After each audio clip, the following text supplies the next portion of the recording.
разных регионов России и зарубежных стран, а также представители федеральных, региональных и муниципальных властей, отвечающих за развитие туристической отрасли. Заявленные на форум темы вопросы развития туризма на особо охраняемых природных территориях, создание объектов туриндустрии, технологий формирования комфортной городской среды, все они одинаково значимы для туристических регионов.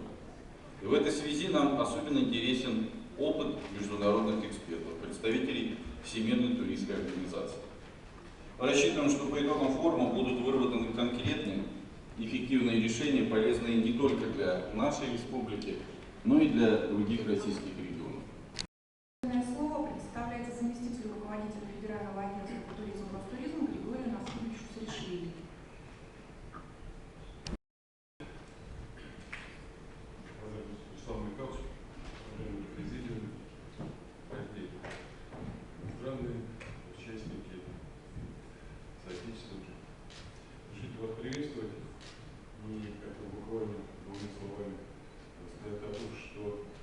Сентябрь очень богат различными интересными мероприятиями, событиями, туризмом в разных регионах, проходят такие большие конференции, посвященные разному туризму. И так получилось, что руководитель нашего агентства в связи с этим не смог приехать сюда, но в то же время я очень немного этому рад, поскольку у меня есть возможность побывать в этой прекрасной республике, своими глазами увидеть ее красоту и увидеть тех людей, которые собрались здесь, чтобы обсудить перспективы и уровень развития экологического туризма в стране и, в частности, в Республике Коми. И разрешите мне зачитать приветствие временно исполняющего обязанности руководителя Ростуризма Сафонова Олега Петровича. Уважаемые участники и организаторы форума, приветствую вас и поздравляю с открытием второго международного экотуристского форума ЕОР. Успех Республики Коми в развитии туризма сегодня – это результат продуктивной работы руководства региона, творческого подхода к решению разного рода задач, использования самых современных механизмов и способов создания и продвижения туристского продукта. И акцент именно на развитии экотуризма в регионе – правильный выбор. Русский север – особое место в нашей стране. Земли, пропитанные духом древности, удивительной красоты, девственная природа, самобытная культура вызывают неподдельный интерес как со стороны россиян, так и со стороны иностранных гостей. Объекты мирового значения, прославляющие Республику Коми, ассоциируются потенциальных туристов именно с неповторимыми природными богатствами. Уверен, что второй международный туристский форум ЮР станет площадкой для конструктивного диалога, на которой будут выработаны действенные шаги дальнейшей реализации перспективных проектов.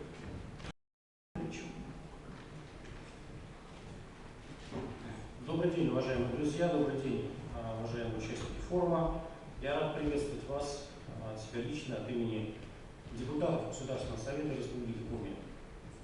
Нам очень приятно, что уже второй год подряд в стенах регионального парламента проводится международный экотуристический форум ЮР. И хочу сказать, что для нас, как для законодателей, его проблематика представляет особенный интерес. Ведь мы с вами понимаем, что развитие как туристической отрасли в целом, так и отдельных ее составляющих, таких как экологический или познавательный туризм, все это невозможно без прочной законодательной базы. Даже имея богатый природный потенциал, необходимое финансирование и четкий план действий, мы не сможем его реализовать, потому что рано или поздно столкнемся с разного рода правовыми коллизиями. Директора по Европе Всемирной туристической организации Кристофер Гримсон. Esteemed Dias, уважаемые коллеги, дамы и господа, доброе утро. I wish I could speak more Russian, but my wife is Spanish and she has made Spanish my priority, so Russian will come next. On behalf of the World Tourism Organization, it is a great honor and pleasure for me to join our esteemed partners today in opening the second International Ecotourism Forum, the Hedgehog here in the Komi Republic, in Syktyvkar. We will address a very important topic in a very appropriate setting. I think, as is common these days, before people travel, I did a little bit of Google research on the Komi Republic before coming, and I was amazed to learn that 70% of your land is covered by forests, including the Komi, virgin Komi forests, 15% by swampland. So I can only begin to imagine the incredible natural and cultural heritage that we must have in this region, which deserves to be appreciated.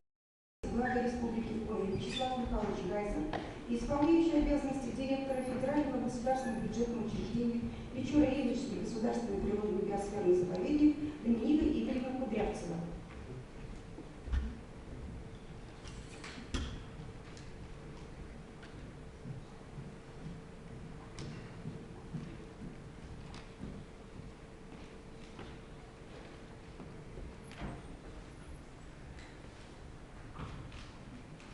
Подписывается соглашение между правительством Республики Коми и Федеральным государственным бюджетным учреждением Печора-Илечский государственный природный биосферный заповедник о взаимодействии с целью развития внутреннего и въездного туризма в Республике Коми.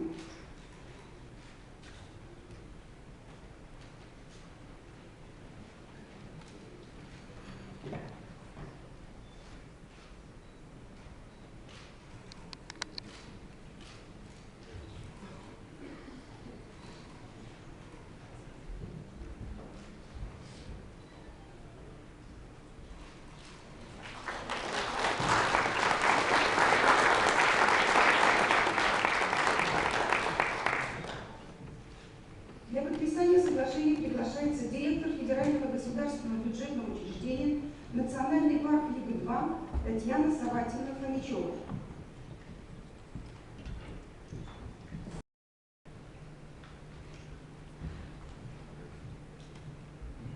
Подписывается соглашение между правительством Республики Коми и Федеральным государственным бюджетным учреждением Национальный парк Юга-2 о взаимодействии с целью развития внутреннего и въездного туризма в Республике Коми.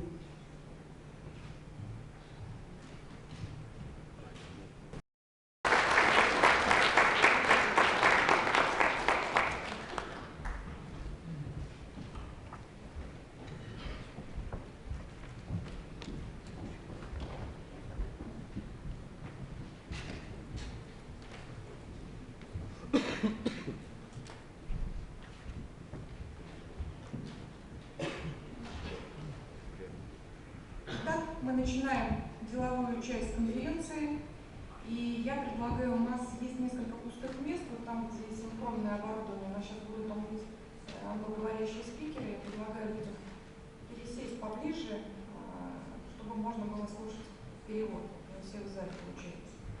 Проходите.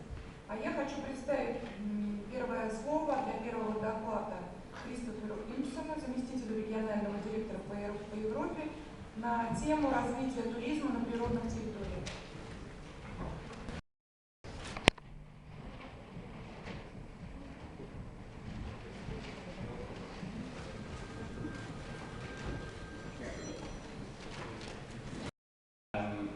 I was delighted to have been invited here today to give a presentation on tourism development in protected areas, as it's a subject of great personal and professional interest. And even before I joined the Royal Tourism Organization, I worked in several protected areas and national parks in Australia, in Asia, in Africa, and even to some degree directly in Europe. I think it's a very broad and complex subject, and I only have about 15 minutes, so I'm afraid I won't be able to do it the justice it deserves. But I think perhaps the real value in these gatherings lies in our opportunities to have conversations between and following the presentations and to share ideas and experiences. So I look forward to meeting more of you over the course of the day. We also realize that we have a humanitarian disaster on our hands. So attempts were slowly made to bring the pygmies into the fold. Pili Pili himself and his contemporaries were then made to be guides and porters for scientific expeditions and for tourism excursions. And I would say to everyone that before you die, one thing you should do is follow a pygmy in the forest. It's something quite extraordinary. This man was also part of the first team to ever. Замечательно, что проводится подобный форум. Я, пожалуй, на российском общем масштабе впервые сталкиваюсь, чтобы эта тема широко освещалась. Разрешите представиться, меня зовут Марк Андреевич Андрей, я в экологической практике нахожусь с 2008 года. С 2008 года развивал, внедрял, продвигал стандарты зеленого строительства, прежде всего международной системы в России, и был основанием организации такой Совет по экологическому строительству. Далее, с 2010 года я работал в проекте Сочи-2014, именно занимался экологическими проектами и программами, в основном связанными со строительством объектов, которые во многом тесно соприкасались с особо охраняемой территорией Кавказа, Сочинского региона. И на сегодняшний день я занимаюсь развитием тоже такой международной брендовой ниши, как Конгресс Визит Бюро, потому что основное будущее в Сочи на сегодняшний день после видео это именно конгрессная деятельность, привлечение конгресса на делового туризма. Кроме конгресса, безусловно, люди должны погружаться в экологический туризм, который на сегодняшний день, благодаря играм, неплохо организован в Сочи и имеет достаточно хорошее развитие в будущем. И под это дело консорциум Конгресса Визит Бюро был создан специальная организация, которая называется «Привлечение». В рамках своего доклада хочу с вами поделиться именно представлением российском опыте реализации туристических проектов и обзором международных стандартов для организации в сфере туризма.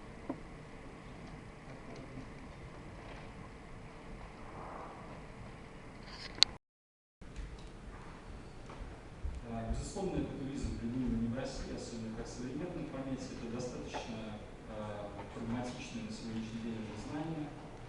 Многое из того, что это себя представляет в формате более глобальных представлений, как устойчивый туризм, мой коллега только что в своей презентации вам рассказал. Но это международное понятие экотуризма. Это прежде всего ответственное путешествие в природные территории, которые содействуют, безусловно, охране природы и улучшают благосостояние местного населения. То есть, в принципе, два принципа, взятые из модели устойчивого развития как такового.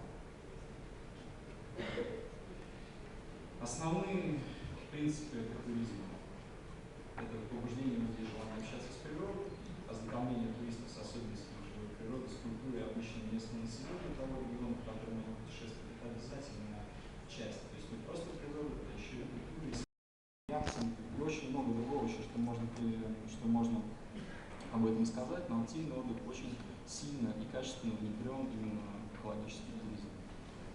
Защитный периметр, поддержка биоразнообразия. Это вообще была важная задача. Допустим, каждый подрядчик практически, который строил объект, он обязан был восстанавливать территорию, сажать краснокнижные растения, река Мзымта ее просто чистили, фильтровали и заново миллион морьков выпускали. То есть подобных вещей по пересадке животных, по перебазированию животных видов, пересадки краснокнижных растений, посадки новых и так далее. До сих пор проводятся все эти работы интенсивно. Это очень важная часть. С качественными лицензиями. Это делал оргкомитет Сочи-2014, еще начал эту практику. Кстати, во многом эта практика она осуществлялась вместе. На сегодняшний день действуют профессиональные гиды, которые в обязательном порядке должны рассказывать и о культуре местной, и о том, что утрачено, что требуется восстанавливать, и что восстанавливается. Это что касается культуры, потому что особенно в горах очень много памятников древности, древних народов, которые обитали Кавказ. И сейчас есть активация по восстановлению качественным археологическим раскопкам византийских храмов и просто городищ древних Кавказцев, восстановление дольменов. Ну и, конечно же, это объемный рассказ любому туристу, какие растения, потому что все растения вокруг уникальны, животный мир уникален. Общественные уборки территории, совместное обустройство. Это вообще практика волонтерства, когда собираются на волонтерском начале, хорошо организуются, особенно студенты и работники, по сути, возрождение старых советских субботников, целыми лагерями, иногда на неделю с выездами. Когда убираются территории как в самом Сочи, так и в лесопарковых зонах, это просто делается на общественных началах. То есть, в данном случае государственная власть нам только подгоняет грузовики, ну, какую-то такую вот основную силу, которая нужно, чтобы вывести это и так далее. Что собирается, это просто общественными силами с помощью семей, детей и так далее. Таким образом тоже пестуется общество экотуризма. Это масштабная глобальная организация, в которой входит более 5000 организаций. Я с ними тесно взаимодействую. Штаб-квартира находится в США, и в 120 странах у них есть представительство в России, Ассоциация экологического туризма. То есть они являются прямым членом, ассоциативным, представляющим интересы международные. Но можно и туда вступать. Больше, безусловно, ресурс полезного профессионала находится в иностранной системе, потому что она работает с 90-го года. Немножко о международных стандартах. То есть в рамках этой международной ассоциации создана система программ сертификации по устойчивому туризму и экотуризму. Вот здесь кратенько перечислены аспекты, которые охватывают сертификацию. Сертификация – это, по сути, стандарт, в котором достаточно точно и емко отражено, что должно быть в критериальных позициях. Ну, это как устав. Туризм, с властью, все является развитием стратегии по управлению сообществом. Destination Management Planning – это, в принципе, понятие новое для России, брендинг территории, когда берется направление и команда серьезных специалистов, включая маркетологов и крупных туристических специалистов. Одна минута. Да, одна минута. То есть, в принципе, со всем этим можно ознакомиться. Здесь очень много всего. Тема разработана. И это очень хорошо, что форум обсуждает подобные вопросы. Было бы неплохо, чтобы в форме, раз в форме сегодня является лидером, который устраивает подобный форум, подобные вещи развивались. И профессионально, и международно. Спасибо.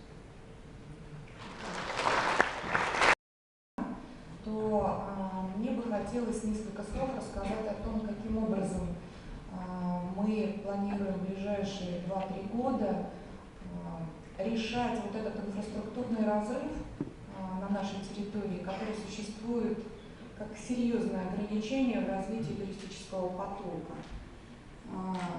Понятно, что предыдущие 2 года мы занимались с точки зрения стратегии позиционированием и формированием линейки продуктов, которые мы предлагаем. Нам успешно удалось зарегистрировать туристический бренд «Эко-республика Коми». Пожалуй, наша республика является единственным регионом сегодня, который полностью оформленный бренд имеет, который принят на всех уровнях стратегического планирования, переведен в проектные документы, в программы и имеет понятную программу реализации. В принципе, успешность этого шага показывает и признание Республики Коми в качестве участника различных ассоциаций. Нас зовут на всевозможные конференции, в том числе и Ростуризм предлагает нам стать на презентациях по природному экологическому туризму лицом России. Это некоторая оценка наших достижений в части позиционирования и продвижения. Следующим этапом нашего движения, понятно, что является формирование туристических продуктов, и мы в прошлом году начали этим делом заниматься успешно. Уже сегодня на выставке Интермаркет в этом году был представлен из 20 турпродуктов из Республики Коми, отвечающих основному позиционированию.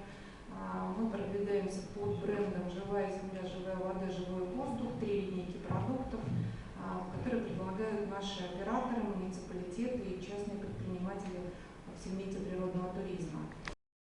Мы понимаем, что эта ситуация требует решений, и понимаем, что вот мы сегодня в той точке, на которой находимся. У нас неплохие инвестиционные рейтинги, Республика Коми хорошо работает с точки зрения привлечения и работы с инвестициями в сырьевых отраслях, в отрасли лесопереработки и остальных ресурсных историй. И мы планируем этот опыт конвертировать в сферу туризма, потому что он неплохой, он успешный. Мы считаем, что это большой шанс для нашей территории. Муниципалитеты присутствуют на форуме, готовы руководители разговаривать с вами по инвестициям. Кратенько, собственно, тех инвестиционных зонах, которые мы предлагаем инвесторам. Мы поделили их на 3 уровня. федеральные кластерные зоны, которые основаны на крупных проектных инициативах и существующих уже значительных туристских потоках. Уже сегодня эти потоки существуют. Их цель, собственно, создание инструмента выхода туристических услуг Республики Коми на федеральный уровень.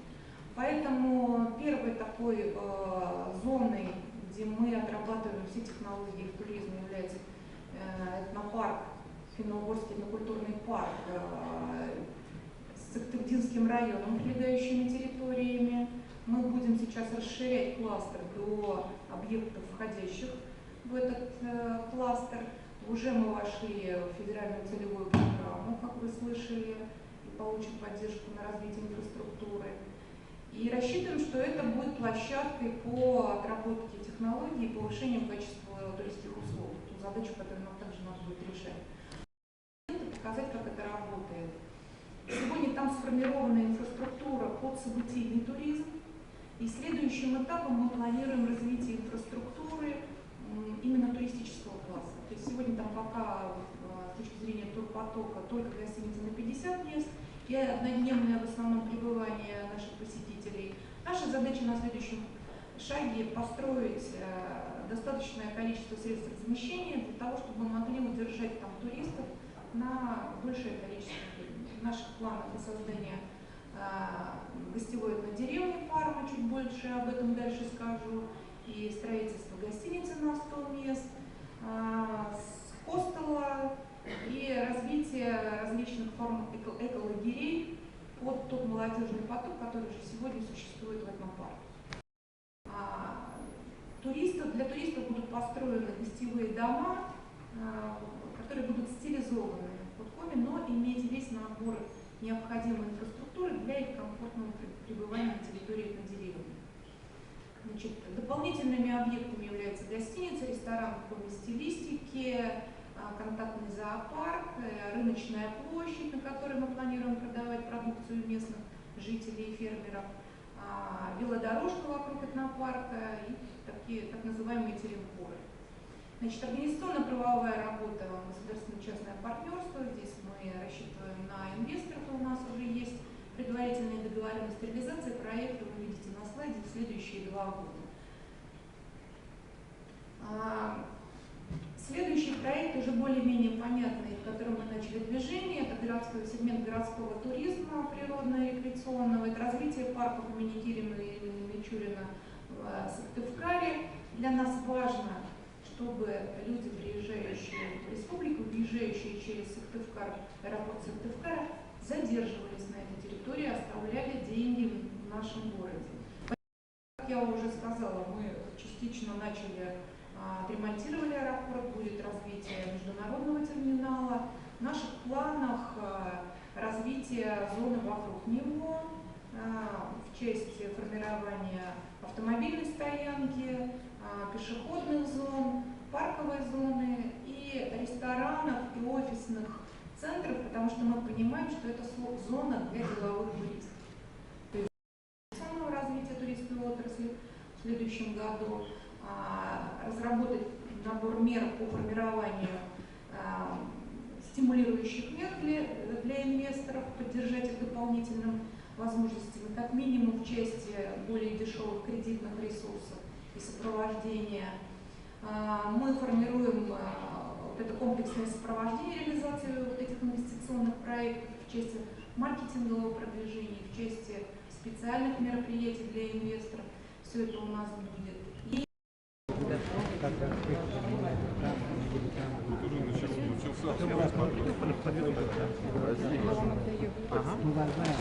учился очень много банков платить, еврейского сегодня. Я это напомню, и я же предыдущим советом был, тоже типа платил.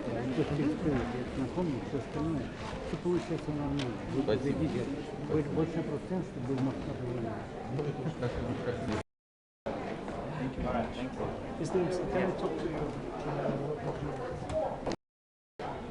Марк, вы являетесь представителями Краснодарского края, да? Или Сочи. Сочи, да? Да, конкретно Так, Сочи. скажите, пожалуйста, первое впечатление сегодняшнего дня, какое у вас? Вообще, я очень благодарен организаторам форума, что они меня пригласили. Они, кстати, проявили очень серьезное гостеприимство. потому что полностью оплатили мне дорогу, там, не знаю, то есть это редкость, редкое явление для российской практики организации подобных мероприятий. Все хорошо организовано, то есть нет спешки, меня адекватно, объективно встретили, разместили. Здесь было адекватное время до доклада, все хорошо. Но касательно вообще практики, то есть сама инициатива великолепна. И это первый раз в России есть такая инициатива, когда проводится некий глобальный форум по экотуризму с приглашением, что важно, таких очень серьезных структур, как ООН и Всемирная туристическая организация, которые являются здесь законодателями. И на самом деле они как апостолы в этой сфере, это так и есть. Они очень много чего разработали, отдельно работающие, и управляют этим высокоэффективно, и к ним стоит прислушиваться. Даже кажется, что если это глупость, то этого не следует думать так, а нужно подумать о том, что же они говорят, внимательно над этим помедитировать в буквальном смысле. Опыт мой такой, что когда я работал над организацией игр, я работал тесно с МОК.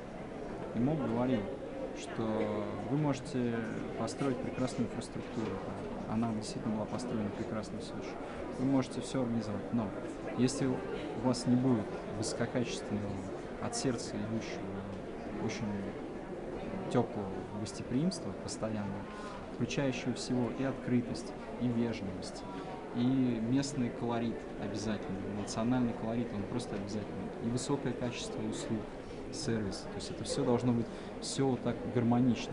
Соответственно, и люди должны быть такими, они должны то ли образование получить соответствующее, это не...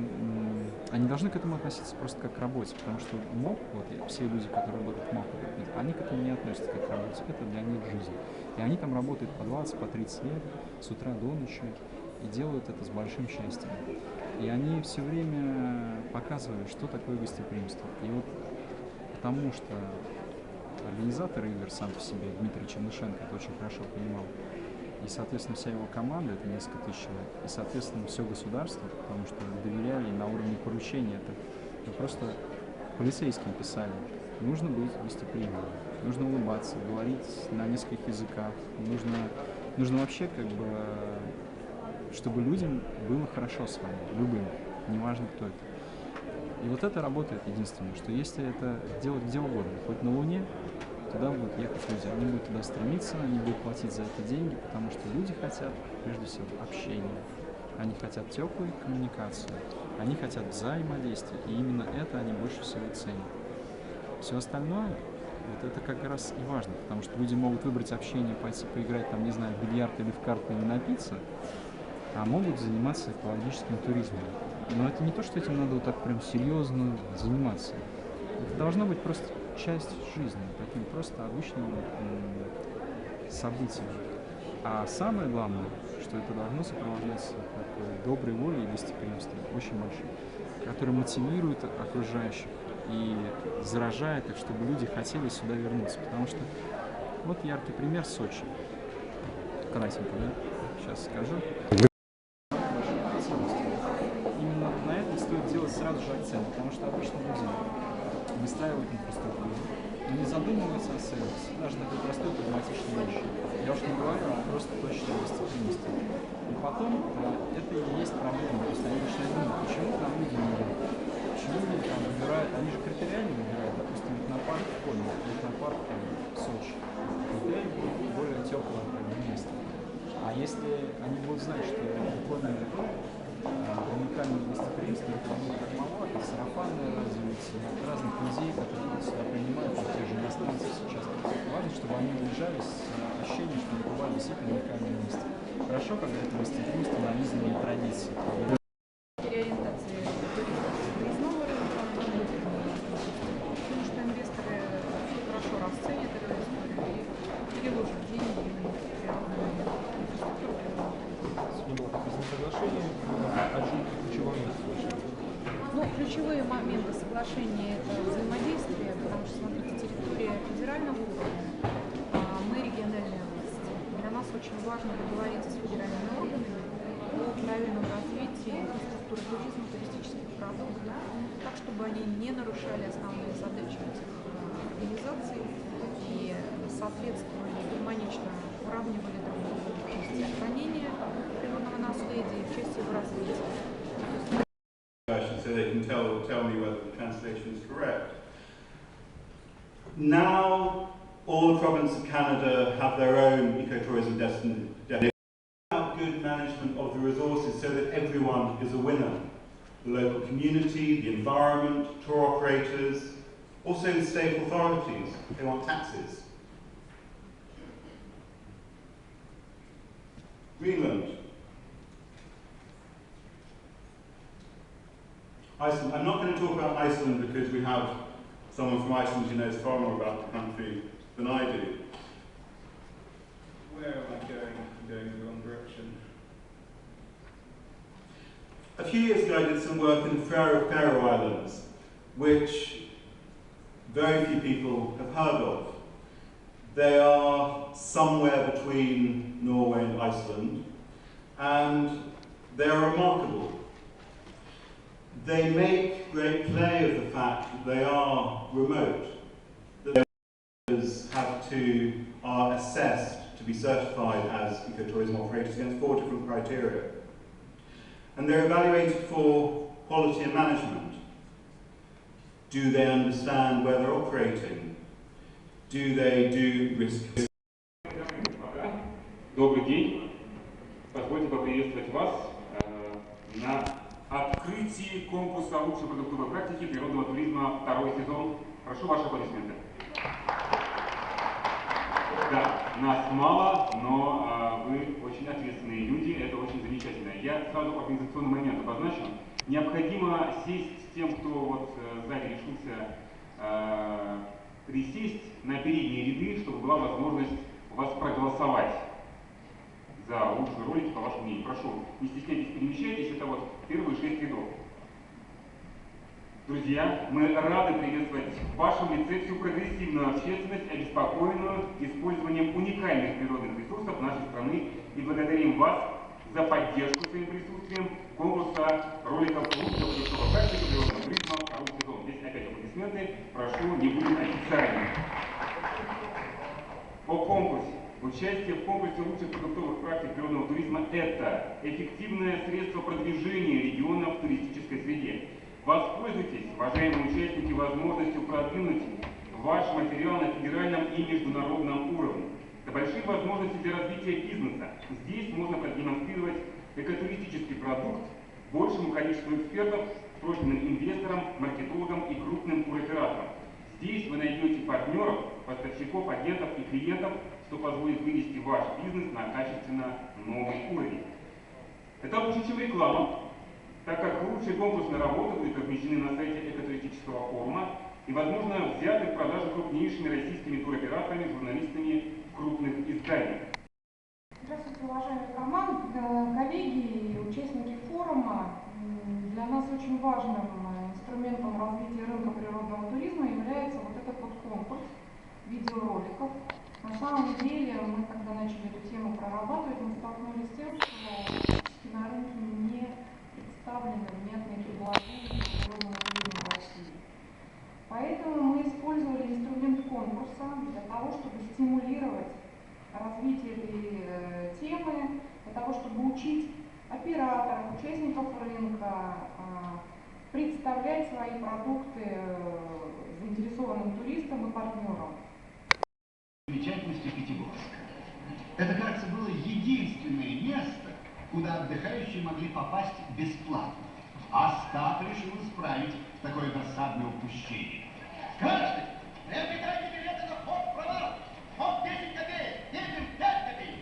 Приобретайте билеты. Детям 5 копеек, членам профсоюза 10 копеек. И членам, очень кстати, и членам профсоюза 30 копеек.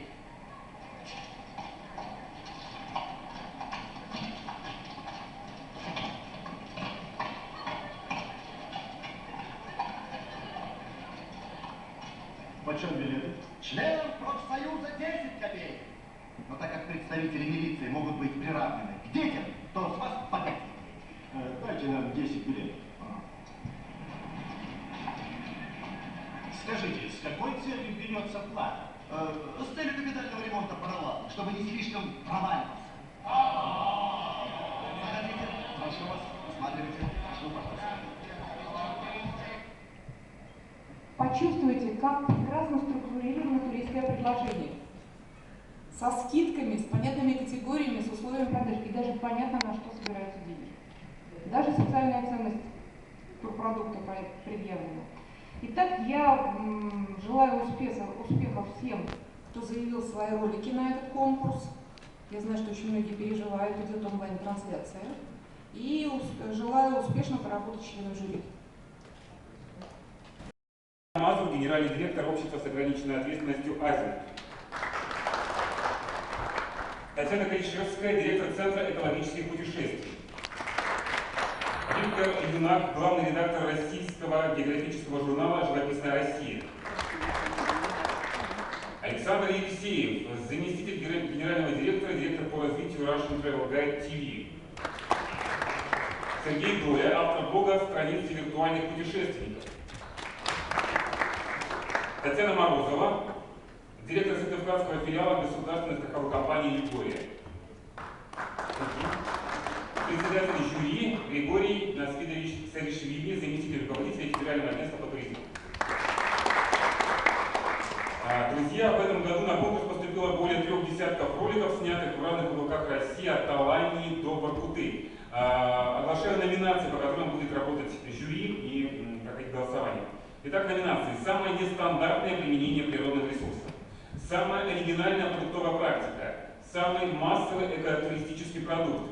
Самая экологичная продуктовая практика. Лучший экотур для семейного отдыха, лучший экотур для нового поколения и лучший экотур для иностранцев, а также номинация «Лучшая реклама экотуристического продукта», победитель которой будет определен по общему количеству проголосовавших.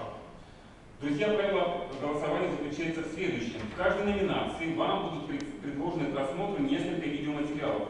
После просмотра состоится голосование за лучший, на ваш взгляд, в номинации материал.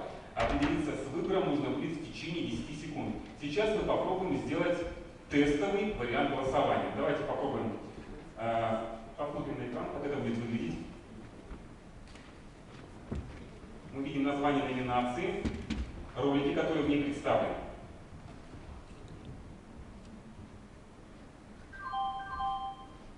Время обратно идет, вы нажимаете клавиши на ваших устройствах, и больше ничего делать не нужно. Итак, цифру 1, как я вижу, нажали 10 человек. Да? Я могу, конечно, все 4 прокомментировать, 5 точнее, да? Общее количество проголосовавших 18. Я правильно комментирую? 18.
Зачем же в Ялту, если всего в полкилометре от Котовска есть своя жемчужина, лесная? Пьянящий лесной воздух не только для хорошего настроения, но и для здоровья. Уважаемые жители города Котовска, и не только Котовска, Тамбовской области, и опять же не только Тамбовской области, всей России, приезжайте, мы будем рады вас всех встретить и вылечить. Добро пожаловать. Мы находимся в вещебном корпусе, где, собственно, и оказываются медицинские услуги. Наша санаторий оказывает порядка больше 70 лечебных процедур, из которых около 50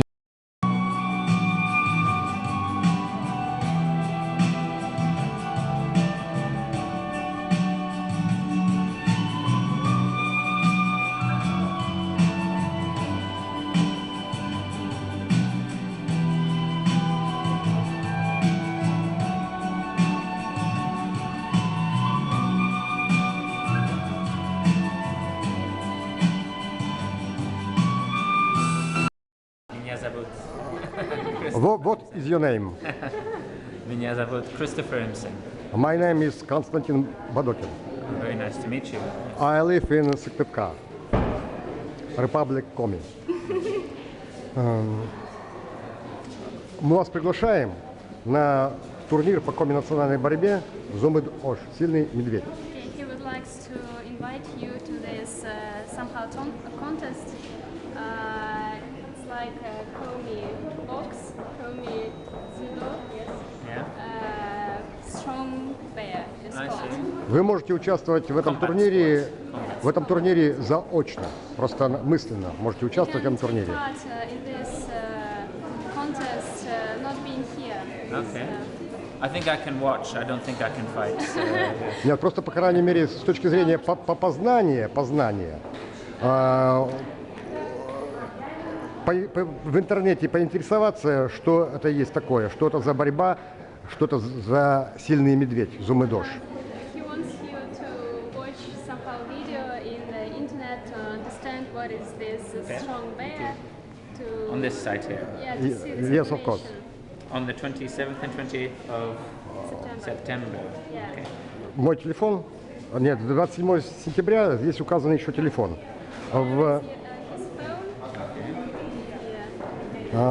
Ролики по турнирам Зумыдош предыдущие размещены в Фейсбуке, в Твиттере, в Ютубе, в социальных сетях. There are videos about previous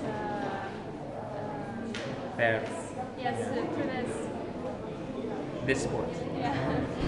It's not for the first time that this competition is held, and previous videos they can be seen in Facebook, on YouTube, so everywhere.